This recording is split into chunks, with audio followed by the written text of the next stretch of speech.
Ja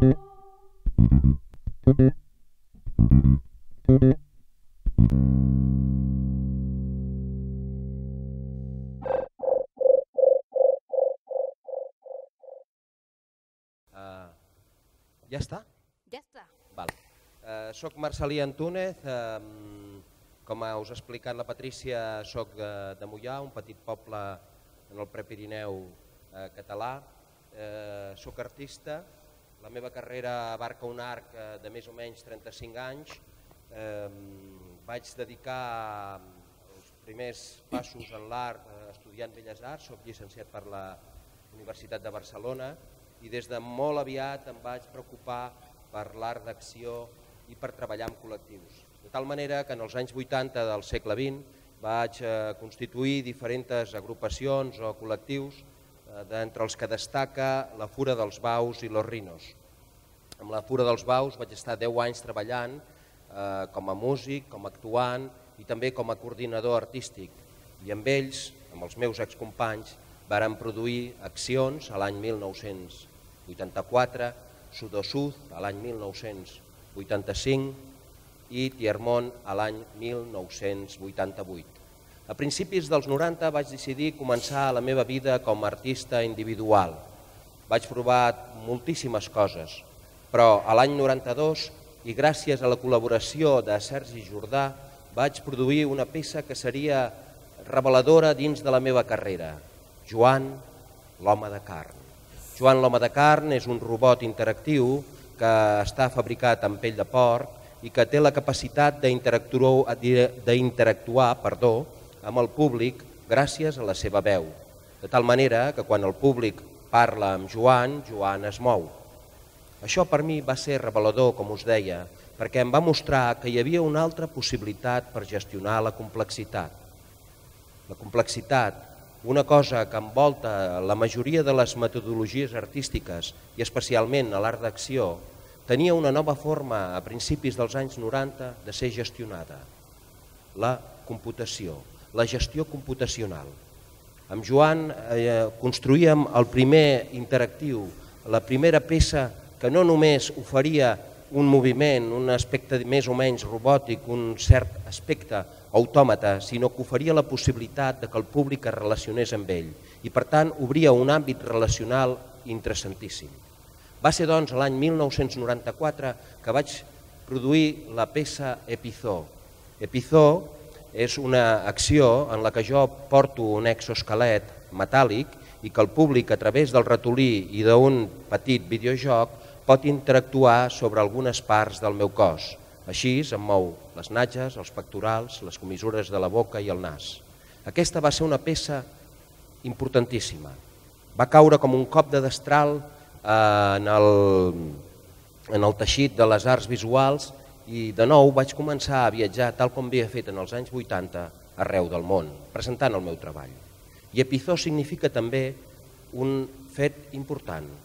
És, de fet, la primera peça que aplica una tecnologia, un procediment, una metodologia que jo anomeno sistematúrgia i que avui, i encara fins al dia 4 d'abril, és la base de l'exposició que acull aquest mateix espai que avui acull EIE Catalunya i que, com el mateix nom que té aquest procediment, es titula Sistematúrgia, accions, dispositius i dibuixos.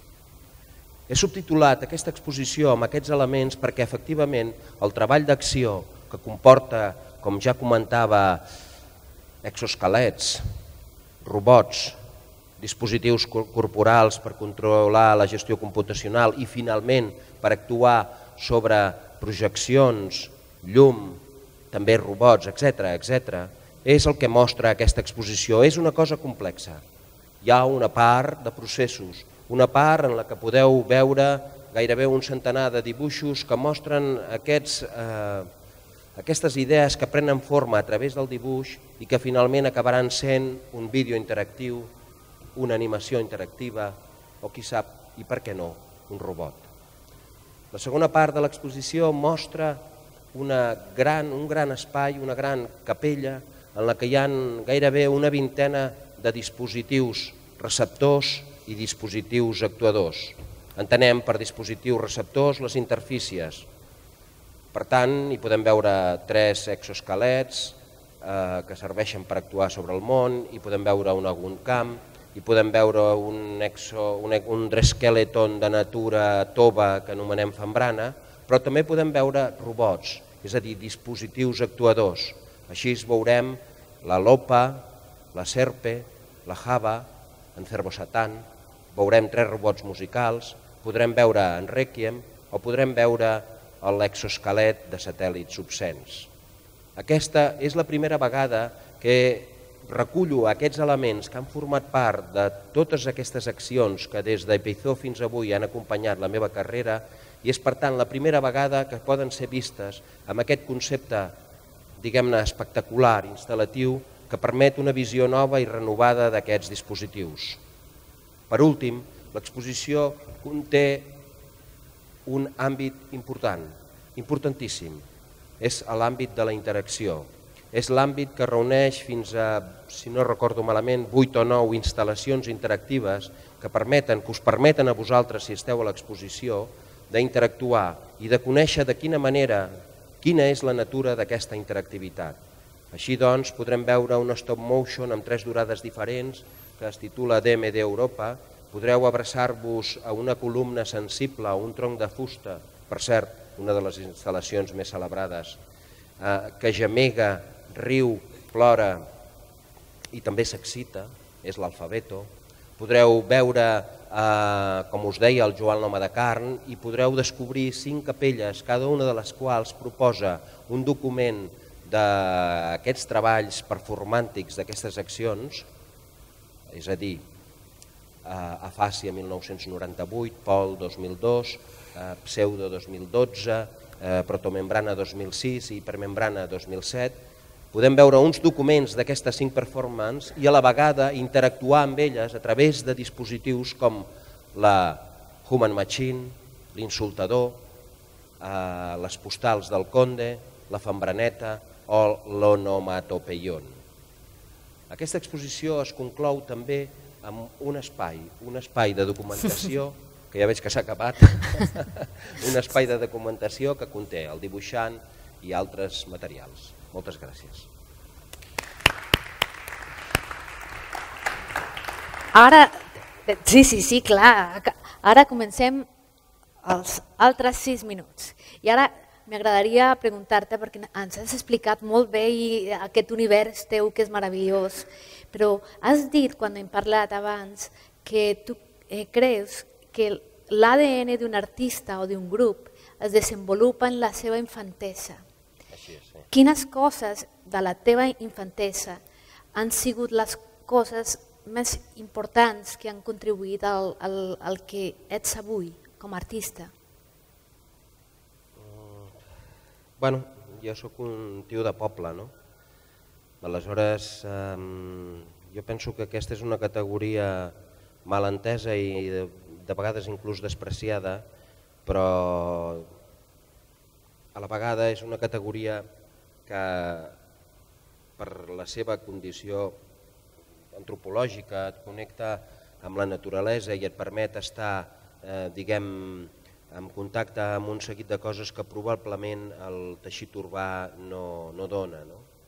En aquest sentit, jo vaig ser un nano de poble, vaig créixer al mig de la muntanya, moltes vegades comento amb un amic artista asturià, el Cuco Suárez, que vam néixer al segle XIX, amb l'Espanya del franquisme, amb les professors de Setmana Santa, amb el Corpus Christi, amb la Guàrdia Civil, amb el tonto del poble, etc.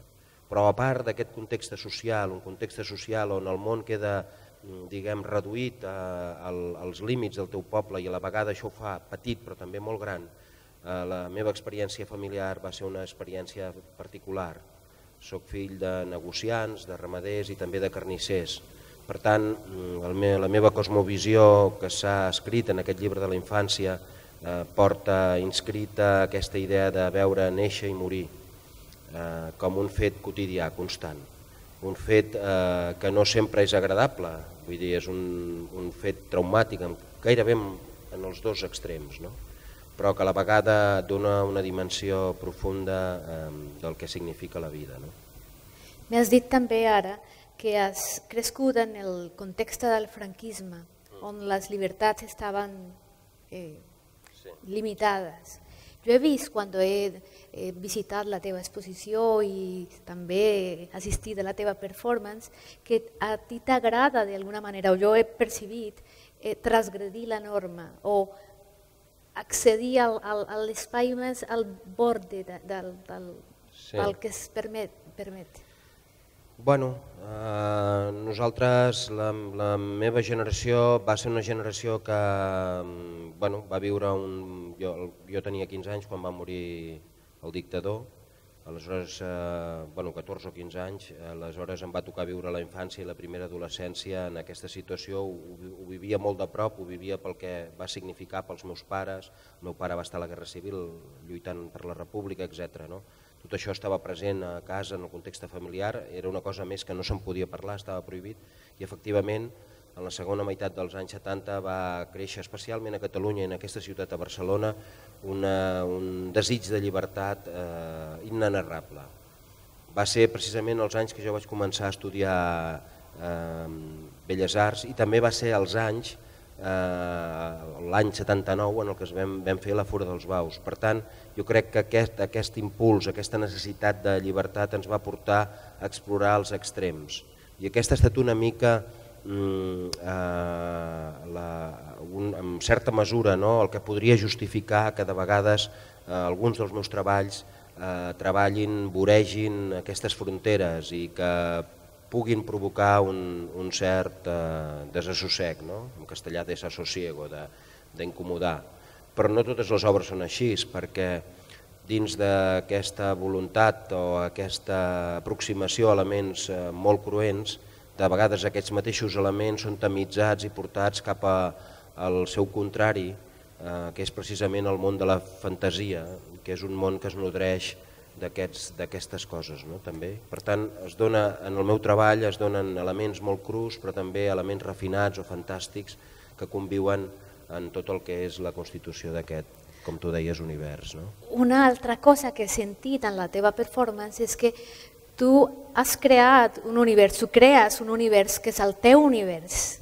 És molt complex, però tu convides a l'espectador a participar d'aquest univers i en aquesta mesura l'espectador pot participar també i contribuir a la teva creació. Com és que penses la interacció i la participació del públic? Jo penso que el paper de l'artista és una mica establir la possibilitat de crear un món nou, un món diferent. És de vegades tan difícil el món que ens toca viure, el món real, que per poc que es pugui fer de canviar o d'obrir els límits o de canviar la percepció és algo molt gran, molt important. I aquest és el meu propòsit, d'alguna manera, però no només pels espectadors, com tu deies, que en parlaré a continuació d'això, sinó per mi mateix. Jo sóc el primer espectador dels meus treballs.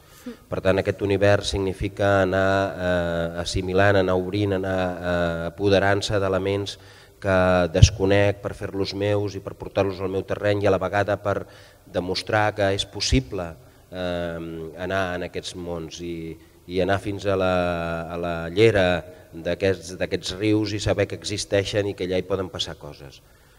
Des d'aquesta perspectiva, la possibilitat d'utilitzar la interactivitat que ofereix una obra que té múltiples facetes, que es mostren múltiples cares, és potser una qüestió que facilita o obre la possibilitat de que la gent s'integri o entengui molt millor el que jo proposo. Per altra banda, el meu treball, que és aquest testimoni d'un pas entre el segle XX i el segle XXI, parla molt d'una cosa que avui en dia ja és molt natural. Nosaltres volem ser d'alguna manera conductors de la relació que establim amb les coses. Això ens ho ha permès internet, ens ho permeten dins d'internet les xarxes socials, en certa manera, ens ho permet el fet de deslocalitzar els ordinadors, traslladant-los a les tablets i als smartphones, i per tant aquesta acció continua inclús fora de l'àmbit domèstic. Per tant, tot és una realitat que s'ha anat establint en el segle XXI i que el meu treball veu i forma part d'aquesta realitat. I quan i com és que tu t'has interessat en la tecnologia per integrar-la al teu univers creatiu? Bueno, com he dit, va ser a través de Joan l'home de carn. El meu treball en els anys 80 sobre un aparent caos que eren aquelles accions de la Fura dels Baus era un treball meditat, un treball que em portava a preguntar-me constantment per què som capaços de fer això, per què ho podem fer d'aquesta manera. Com és possible que un tècnic de llums, un músic, un actuant, una persona que controla el so es puguin posar d'acord i siguin capaços de repetir cada nit. Vaig donar compte que hi havia una mena de comunió, un fet que permetia això, és a dir, unes relacions que s'havien establert, un llenguatge inaprensible que formava part d'aquesta relació, d'aquest codi après en el moment de la creació de l'espectacle. I em vaig donar compte que això es podia traslladar als ordinadors. I ho vaig descobrir amb Joan l'home de carn, i més tard amb Epizó, i més tard amb Afàsia, i més tard amb Pol, i fins avui he estat treballant. Per tant, jo penso que precisament el model, hi ha un gran model que gestiona la complexitat des de sempre, que és les arts escèniques, el teatre. El teatre és una situació que integra diferents agents, diferents personatges, els integra i és capaç de produir d'una manera efímera en l'espai i el temps una situació complexa, que és una representació teatral. Això, en el segle XXI, pot ser fet d'una altra forma, gràcies a la tecnologia. I la tecnologia no només permet fer el que s'estava fent amb el teatre, sinó obrir noves vies de participació, fer entrar nous agents en tot aquest discurs, desplaçar d'alguna manera les figures que tradicionalment eren enteses com les figures principals i desplaçar-les per fer-n'hi entrar altres agents, altres figures. Com quals figures? Per exemple, la figura, l'actor mimètic que s'aprèn el text d'un autor, que en realitat l'autor seria la figura de l'autoritat i ell acaba acceptant aquesta autoritat i mimetitza el personatge i inventa,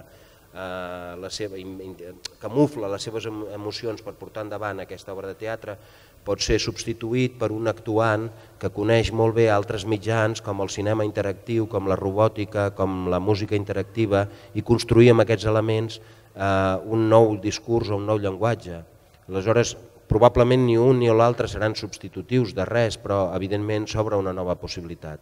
I quan aquesta figura que està d'alguna manera interactuant es converteix en usuari d'aquests mitjans que descrivia, vol dir que el paper de l'usuari també es pot desplaçar a l'espectador.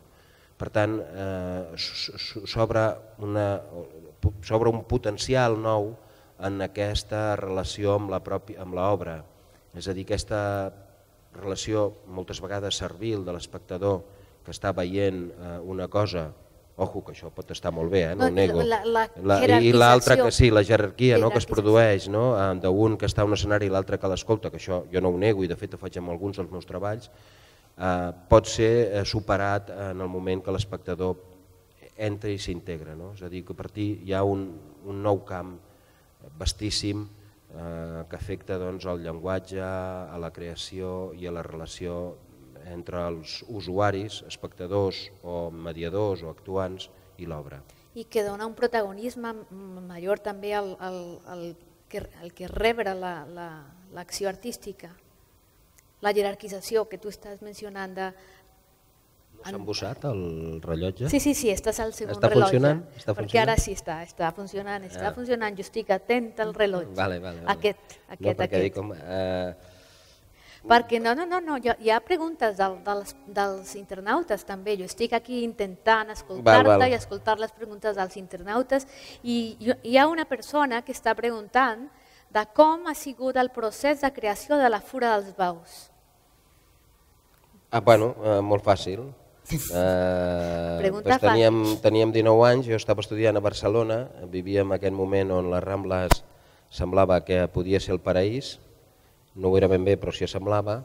Aleshores aquí passaven unes coses que nosaltres no podíem ni somiar allà a Moià, no? Els vaig dir, ei, baixeu a Barcelona que s'està molt bé. Vam llogar un pis aquí al costat, al carrer Arc del Teatre, a l'any 1978. Va ser un hivern, ja t'ho pots imaginar, increïble. En aquell pis de 50 metres hi havia dies que hi dormien 25 persones i aquella primavera, doncs, com una planta que ha estat reposant a dins de la terra, dels terrossos de la terra, va brotar la Fura dels Baus. I allà doncs, vam coincidir en aquell moment 5 persones, el Quico Palomar, la Teresa Puig, el Carles Pedrissa, el Pere Tantinyà i jo. La Fura va passar, però, durant gairebé 4 o 5 anys, un període convuls, amb moltes formacions, molt influït per un tipus de teatre que era el teatre que feien els comedians, i per una sèrie de fets i per la pròpia maduresa del grup, en l'any 1983 vam fer el tom. I el grup, el 82 i el 83, ja havia fet clarament una voluntat de professionalitzar-se, de tirar endavant aquell projecte, i allà va aparèixer en l'any 83 el Festival de Teatre de Sitges, que dirigia Ricard Salvat. En aquell moment va aparèixer la llavor, el germen d'Accions, la peça que significaria el canvi. Tinc una altra pregunta perquè hi ha un internauta desesperat per conèixer quals són els teus plans de futur, quines coses tens al cap. Bueno, això m'ho pregunta aquests dies tothom i el que dic és acabar l'exposició perquè està sent és una exposició molt ben rebuda, ha tingut molt d'èxit, estic feliç, la gent penso que també, la gent que ve a veure-la, però en fi s'ha disparat, no? Aleshores ara ens queden aquesta i 2 setmanes més, estarem dedicats de cor i de tot cor a portar a bon terme la sistematúrgia. Però tinc evidentment algunes responsabilitats i contractes que em portaran a Itàlia, a algunes ciutats de l'estat espanyol. Pregunten si aniràs als Estats Units. Doncs aprofito aquesta plataforma per demanar que si hi ha algú per aquí que s'interessa pel meu treball, és boníssim que em porti als Estats Units. És boníssim, lo confirmem i tenim uns... Sí, però sí tinc ganes. I try to improve my English the last 3 years and now I can do something. I will do something in USA, why not? Molt bé, si jo puc parlar una miqueta al català, tu pots parlar també l'inglès, sí, segurament. Sí. I moltes gràcies, donem les gràcies a Marcel·lí Antunes per aquesta estona. Moltes gràcies. Fins després.